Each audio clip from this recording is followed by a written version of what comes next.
ഓം ശക്തി പരാശക്തി അങ്ങനെ പരാശക്തി വന്ന് കണ്ട് കയറിയിരിക്കുകയാണ്. ആസ് എ മൂവി എങ്ങനെയുണ്ടെന്ന് വെച്ചാൽ കുഴപ്പമില്ല, ഭയങ്കര ഒരു സെറ്റപ്പോ കാര്യങ്ങളോ അങ്ങനെയൊന്നുമല്ല, എന്നാലും മോശമല്ല. പക്ഷെ എന്നാലും നിങ്ങൾ കുറേ നെഗറ്റീവും കാര്യങ്ങളൊക്കെ ഇതിനെപ്പറ്റി കണ്ടിട്ടുണ്ടാവും. അത് ഉണ്ടാവാൻ ഒരു കാരണമുണ്ട്, അതെന്താണെന്ന് ഞാൻ പറഞ്ഞുതരാം. അതിനു മുമ്പ് ശിവകാർത്തികേയനിൽ നല്ല നല്ല നല്ല കിഡിലനായിട്ട് ആക്ട് ചെയ്തിട്ടുണ്ട്, നല്ല രീതിക്ക് അഭിനയിച്ചിട്ടുണ്ട്. പിന്നെ ഈ ഒരു പടം കാണാൻ പോകുമ്പോൾ വേണമെങ്കിൽ നിങ്ങൾക്ക് ചെറിയൊരു ഹിസ്റ്റോറി ലെസനും കൂടെ ആവാം. അത് ഞാൻ തന്നെ പറഞ്ഞുതരാം. പടം നിങ്ങൾക്ക് അറിയാമല്ലോ, നമ്മുടെ ചെറിയൊരു ഹിസ്റ്റോറിക്കൽ ബാക്ക്ഗ്രൗണ്ട് പറയുകയാണെങ്കിൽ നമ്മുടെ 1947 ഇൻഡിപെൻഡൻസ് അതൊക്കെ കിട്ടിക്കഴിഞ്ഞിട്ട് നമ്മുടെ ഇവിടെ ഇന്ത്യയിൽ വേറൊരു പ്രശ്നം ഉണ്ടാവുകയും ചെയ്തു. ഏത് ഭാഷയിൽ ഇന്ത്യ പ്രവർത്തിക്കും? എല്ലാ നാടുകളിലും, പുറത്തുള്ള എല്ലാ നാടുകളിലും ഒരു ഭാഷയാണല്ലോ. അപ്പോൾ ഏത് ഭാഷയായിരിക്കും ഇവിടെ ഉണ്ടാവുക? ഹിന്ദി ആണെന്നും പറഞ്ഞ് കുറച്ച് പേര് ഇത് ചെയ്തു. അപ്പോൾ നമ്മളുടെ പോലെ മലയാളം, തമിഴ്, കന്നഡ, തെലുങ്കു ഇതൊക്കെ സംസാരിക്കണവർ ഒറ്റപ്പെട്ടു പോയി. കാരണം ഇവരെല്ലാം ഇപ്പോൾ ഗവൺമെൻറ് ആയിട്ടുള്ള ഒരു ഓർഡേഴ്സും കാര്യങ്ങളും ഇപ്പോൾ തപാൽ വരെ അയക്കണമെങ്കിൽ ഹിന്ദി അറിഞ്ഞിരിക്കണം. ഇവർക്കൊന്നും ഹിന്ദിനെ പറ്റി ഒരു പിടിയില്ല. അപ്പോൾ ഫോഴ്സായിട്ട് ഇവർ ഹിന്ദി ഇമ്പോസ് ചെയ്യാൻ നോക്കി നമ്മുടെ ഈ സൗത്ത് ഇന്ത്യയിൽ. അപ്പോൾ അതിനെതിരെ നമ്മളെല്ലാവരും ഒരു ടൈമിൽ ഒറ്റക്കെട്ടായിട്ട് ഒന്ന് പൊരുതിയിട്ടുണ്ട്. ആ ഒരു സിനാറിയോ ആണ് ഈ പടം. എനിക്ക് ഭയങ്കര ഇഷ്ടമുള്ളൊരു ഹിസ്റ്റോറിക്കൽ സിനാറിയാണത്. നമ്മൾക്ക് വേണ്ടി നമ്മുടെ ഭാഷ, ഇപ്പം ഞാനിവിടെ ഇരുന്ന് മലയാളമൊക്കെ പറയണമെങ്കിൽ അതിനൊക്കെ വേണ്ടി നമ്മുടെ അപ്പരപ്പന്മാരായിട്ടുള്ള കുറേ പേര് സമരം ചെയ്തും പട്ടിണി കിടന്നും പോലീസുകാരുടെ ലാത്തിക്കടി കൊണ്ട് കുറേ എണ്ണങ്ങളൊക്കെ തീർന്നു പോയിട്ടുണ്ട്. കുറേ പേരൊക്കെ മരിച്ചു പോയിട്ടുണ്ട് അവരുടെ കൈ കൊണ്ട്. നമ്മൾ ഊർക്ക് പെരിയ ആപത്ത് വരെ പോകുന്നത് റെക്സ്മെച്ച് ഈ ഡൈനോസറുകളൊക്കെ സംസാരിച്ച് തമിഴ് എന്നൊക്കെ പറഞ്ഞ് ഇവരെ കളിയാക്കുമെങ്കിലും ഇവർക്ക് ആ വെറി, കന്നഡ തമിഴ് എന്നൊക്കെ പറഞ്ഞ അവന്മാർക്ക് ആ വെറി വന്നത് ഇതുപോലെ ഇമ്പോസ് ചെയ്യാൻ നോക്കിയിട്ട് അവർ ഫൈറ്റ് ചെയ്തിട്ട് തന്നെയാണ്. അത് ആ കാര്യത്തിൽ നമുക്കൊന്നും പറയാൻ പറ്റില്ല. സോ ഇത് നമ്മുടെ പോപ്പ് കൾച്ചറിൽ അങ്ങനത്തെ പടങ്ങളിലൊന്നും കണ്ടിട്ടേയില്ല, വലിയ കാര്യമായിട്ട് അങ്ങനെ കണ്ടിട്ടില്ല. ചെറിയ രീതിയിൽ നമ്മുടെ ഇരുവറിൽ ജസ്റ്റ് ഒന്ന് കാണിച്ചിട്ടുണ്ട്, അല്ലാണ്ട് വേറെ ഒന്നുമില്ല. ഇത് എക്സ്പ്ലോർ ചെയ്യണമെന്ന് ഞാൻ ഭയങ്കരമായിട്ട് വിചാരിച്ചുകൊണ്ടിരുന്നൊരു പടമാണ്. പിന്നെ എനിക്ക് ആ ഒരു 1940s 50s 60s ഈ ഒരു ഏറ ഭയങ്കര ഇഷ്ടമാണ്. ഈ ഒരു ഏറയിലാണ് കഥ നടക്കുന്നത്. ഇതൊക്കെ ഇതിൻ്റെ ഒരു പോസിറ്റീവ് സാധനമാണ്. പക്ഷേ ഡയറക്ടറിന് ഞാൻ സത്യം പറയാലോ തെമ്പില്ല എന്ന് വെച്ചാൽ നട്ടില്ലാണ്ടായിപ്പോയി. പിന്നെ പറഞ്ഞിട്ടും കാര്യമില്ല, ഇപ്പം ഈ ഒരു ടൈമിൽ ഈ ഒരു സിറ്റുവേഷനിൽ പല കൺസ്ട്രെയിൻസും കാര്യങ്ങളൊക്കെ വരും. നമ്മുടെ സെൻസർ ബോർഡും കോപ്പൊക്കെ ഇപ്പോഴും ഡൽഹിയിലുള്ള കുറേ ആൾക്കാരുടെ കയ്യിലാണല്ലോ. അപ്പോൾ അതുകൊണ്ട് ഇപ്പോൾ ഇത് ഹിന്ദിക്കാരെയും വേദനിപ്പിക്കാൻ പറ്റില്ല, തമിഴന്മാരെയും വേദനിപ്പിക്കാൻ പറ്റില്ല. നമ്മളൊരു തെലുങ്ക് പറയുന്ന ആൾക്കാരോ തമിഴ് പറയുന്ന ആൾക്കാരോ മലയാളികളോ ആരെയും വേദനിപ്പിക്കാൻ പറ്റില്ല. അപ്പോൾ എല്ലാവർക്കും കൂടെ ഒരു ട്രിബ്യൂട്ട്, ആരെയും പ്രശ്നങ്ങൾ ഉണ്ടാക്കാണ്ടിരിക്കുക, അങ്ങനെ കുറേ സാധനങ്ങളൊക്കെ അതിനുവേണ്ടി മാത്രം ഈ ഒരു പോർഷൻ തന്നെ ഇവർ കൊടുത്തിട്ടുണ്ട്. അങ്ങനെയൊന്നും എടുക്കേണ്ട ഒരു ആവശ്യമില്ലായിരുന്നു. നടന്ന കാര്യമാണ്, ഓഫ്കോഴ്സ് നടന്ന കാര്യം അതേപടി നമുക്ക് സിനിമയിൽ എടുത്ത് വയ്ക്കാൻ പറ്റില്ല. പക്ഷെ എന്നാലും അവർ അത്യാവശ്യം നല്ല രീതിയിൽ ചെയ്തിട്ടുണ്ട്. ഈ പടത്തിൻ്റെ ഏറ്റവും വലിയ പ്രശ്നം എന്ന് പറയുന്നത് ഇതിൻ്റെ ലാസ്റ്റ് ആക്ടിൽ പുള്ളിക്കാരിക്ക് സത്യം പറഞ്ഞ് ഈ പടം സുധാകരയുടെ കയ്യിൽ നിന്ന് പോയി. അതുവരെ ഒരു പ്രശ്നവും ഇല്ലാതിരുന്ന ആ ഒരു രവിമോഹൻ, അതായത് നമ്മുടെ ജയൻ രവിയുടെ വില്ലൻ ക്യാരക്ടർ വരെ ആ ഒരു ടൈമിൽ ലാസ്റ്റ് ആക്ടിൽ പക്കാ സീരിയൽ കഴിഞ്ഞ് വില്ലനായി. പിന്നെ ഞാൻ ഇന്നലെ പോയി രാജാസാബ് കണ്ടപ്പോൾ ഒരു കാര്യം പറഞ്ഞല്ലോ, കൊമേഴ്ഷ്യൽ എലമെൻറ്റ് ഫോക്കസ് ചെയ്തിട്ട് അവസാനം സ്റ്റോറി ലൈൻ എങ്ങോട്ടോ പോയിന്ന്. അത് തന്നെയാണ് ഇതിലും പറ്റുന്നത്.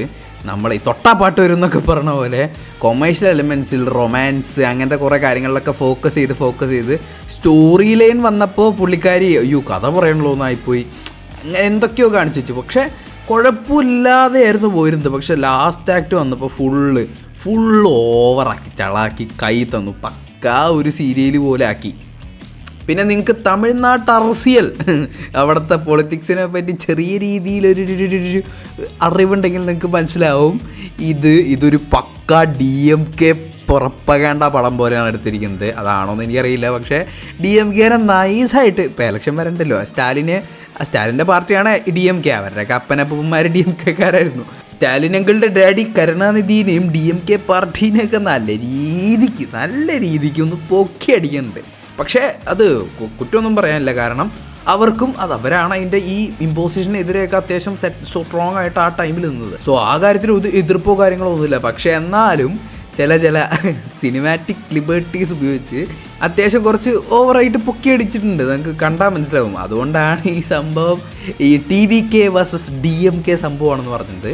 എന്നാലും വിശ്വാസം വിജയണ്ണം കിട്ടിയവർക്ക്, നമ്മൾ TVKക്കാരാണ്. പിന്നെ ശ്രീലീല ഒരു 17-18 വയസ്സുള്ള ഏതോ ഒരു കൊച്ചിനെ കൊണ്ടൊരു സാരി ഉടുപ്പിച്ച് സൈഡിൽ നിർത്തി, അങ്ങനത്തെ ഒക്കെ ഒരു ഇതുപോലെ. അങ്ങനെ ഭയങ്കര വലിയ പെർഫോമൻസിനുള്ള ഒരു സ്കോപ്പോ കാര്യമോ അങ്ങനെയൊന്നുമില്ല. എന്നാലും കുഴപ്പമില്ല. പിന്നെ കുറേ നല്ല ക്യാമിയോസ് ഉണ്ട്, നല്ല ക്യാമിയോസൊക്കെ വന്ന് പൊളിച്ചടുക്കിയിട്ട് അവരവരെ പാടും നോക്കിപ്പോയി, അത്രയും നന്നായിട്ട് ചെയ്തിട്ടുണ്ട്. പിന്നെ ഒരു പോർഷനിൽ നമ്മുടെ മലയാളികളെ ഒരു വില്ലന്മാരുടെ പോലെ അങ്ങനത്തെയൊക്കെയാണ് കാണിക്കുന്നത്, പക്ഷെ അത് പിന്നെ കുറച്ച് കഴിയുമ്പോൾ ബാലൻസ് ചെയ്തിട്ടുണ്ട്. പിന്നെ ഇവർ ഈ പടത്തിൽ പറയാൻ ഉദ്ദേശിക്കുന്ന പൊളിറ്റിക്സും കാര്യങ്ങളൊക്കെ ശരിക്കും ഈ കാലഘട്ടത്തിലും പറയേണ്ട ഒരു സംഭവമാണ്. ഇപ്പോൾ പല ഹിന്ദിക്കാരന്മാർ ഇവിടെ വന്നിട്ട് ഹിന്ദി അറിഞ്ഞൂടെ എന്നൊക്കെ പറഞ്ഞ് കുണയ്ക്കാറുണ്ട്. സത്യം പറഞ്ഞാൽ എനിക്ക് ഹിന്ദി അറിയാം, എൻ്റെ ആരെങ്കിലും ഇതുപോലത്തെ കള്ളന്മാർ വന്നിട്ട് ഹിന്ദി സംസാരിക്കുക എന്നൊക്കെ പറഞ്ഞാൽ ഞാൻ പിന്നെ സംസാരിക്കില്ല. അതുപോലെയാണ് നമ്മളെല്ലാവരും. കാരണം നമ്മുടെ ഭാഷ എന്ന് പറയുന്നത് അത്രയും വാല്യുബിൾ ആയിട്ടുള്ളൊരു സംഭവമാണ്. മലയാളം എന്ന് പറയുന്ന ഭാഷയും നമ്മുടെ കൾച്ചറും നമ്മുടെ ഐഡൻറ്റിറ്റിയാണ്. അതൊന്നും ഒരു വടക്കനും മുമ്പിലും ഇങ്ങനെ നാരെ കൊണ്ട് വയ്ക്കാൻ പാടില്ല. അത് ശരിക്കും ഈ കാലഘട്ടത്തിലും ഭയങ്കര വാല്യുബിൾ ആയിട്ടുള്ളൊരു സാധനമാണ്. പിന്നെ നിങ്ങൾക്ക് DMK, പെരിയാർ, അണ്ണാദുരൈ ഇതിനൊന്നും പറ്റി വലിയ വിവരമില്ലെങ്കിലും ഒരു ചെറിയൊരു ഐഡിയ ഈ പടം കൊണ്ട് ഉണ്ടാവും. കാരണം ഞാൻ ലൈഫിൽ ഒരുപാട് ഇഷ്ടപ്പെടുന്ന അല്ലെങ്കിൽ റെസ്പെക്റ്റ് ചെയ്യുന്ന ഒരു പാർട്ടിയും ഐഡിയോളജീസും ഒക്കെയാണ് അവരുടെ. പക്ഷെ ശരിക്കും ആ ഒരു പൊളിറ്റിക്സ് പറയണ്ട അങ്ങനെ ഒരു ഇത് അത്യാവശ്യം ഒരു ഗഡ്സ് ഉള്ളൊരു ഡയറക്ടർ ചെയ്യേണ്ട സംഭവമായിരുന്നു. പക്ഷേ പറഞ്ഞിട്ട് കാര്യമില്ല, ഇപ്പം തന്നെ 23 ഘട്ടം കണ്ടാണ് ഇതിന് കൊടുത്തേക്കുന്നത്. കാരണം ഹിന്ദിക്കാരെ പ്രത്യേകിച്ച് നോവിപ്പിക്കാൻ പാടില്ലല്ലോ. ഇത് നടന്ന കാര്യങ്ങളാണത് പലതും. പക്ഷേ ആസ് എ ഫിലിം ഇത് നോക്കുമ്പോൾ കുറച്ചുകൂടി നന്നാവാമായിരുന്നു. ഇപ്പോൾ കുറേ ഇങ്ങനെ ഡ്രാഗ് ചെയ്ത് കൊണ്ടുപോവാം. ഇന്നലെ രാജാ സാഹിബിന് പോയപ്പോൾ ഞാൻ 2 തവണ കൂട്ടുവായി വിട്ടുണ്ടായിരുന്നു. പക്ഷേ ഇത് സെക്കൻഡ് ഹാഫിൽ 1 തവണ ഞാൻ ഒന്ന് കൂട്ടുവായി വിട്ടു. അതായത് അത്രയും ബോറടിച്ചാൽ മാത്രമേ എനിക്ക് കൂട്ടുവായി വരുള്ളൂ.